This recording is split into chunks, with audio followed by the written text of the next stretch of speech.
Welcome back. I'm speaking here just to help and assist that one person that says, I need help with how to do Holy Communion, and that family who wants to lead his family doing Holy Communion.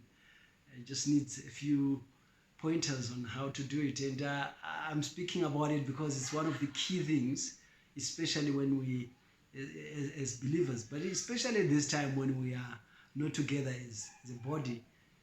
It's something that helps us. And I was mentioning some of the points that to consider whilst we're doing it now. That it's number one, it helps us bring the oneness of the body. It reminds us of that we are one, even though we are too far apart. We are one. Because with the 3 billion people, minus 3 billion people that are Christians, we know that together we are a body one, and together we share of the same body, especially when we undertake, it's seen especially when we undertake the Holy Communion. And also that, number two, that when you're doing Holy Communion, it's a special time because the reality of Holy Communion is that you are spending time with God. You are fellowshipping with God during Holy Communion. You are in His presence. Because we are doing Holy Communion, He says that as we partake of Holy Communion, those who take my blood and my flesh, I will be in them, I will remain in them and them in me, and you must remember me.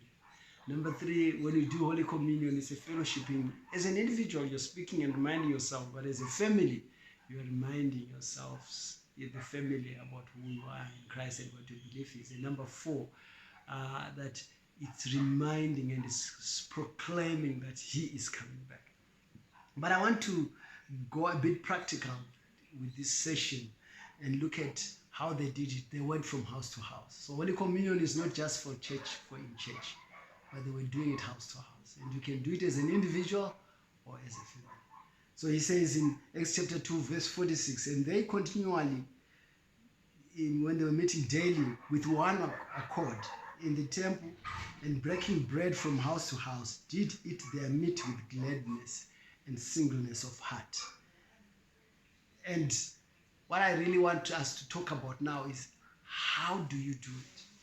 How do you do it? You know what I do, and I encourage people to do, is when we wanting to understand what it is all about, read Isaiah 53 from verses 1 to 7. Those scriptures help us see what the cross is about. So let me start by talking about what is it when we share the bread. He says, 1 Corinthians chapter 11, verse 24, he says, and when he gave thanks, he broke it and said, take it. This is my body which is broken for you. This do in remembrance of me. And he was quoting from Matthew chapter 26 when Jesus did it with his disciples. So the first thing is, give thanks. Pray. When you take hold of the bread, you are starting, pray, give thanks. Bless it. Some Bible says you bless the bread, but pray and give thanks to God for what you are doing and for what He did for you. Then break it. I know in some of our churches it comes already broken or it's already in formed pieces, but there's such power in breaking because it's showing us that His body was broken for us. So I advise that break it, make it so significant, and even as you are giving each other, if you are 2 or 3 or 4, give each other so that you break from the bread that you'll be holding on to. And it actually, the breaking represents the suffering of Jesus that took place on the cross when His body was broken.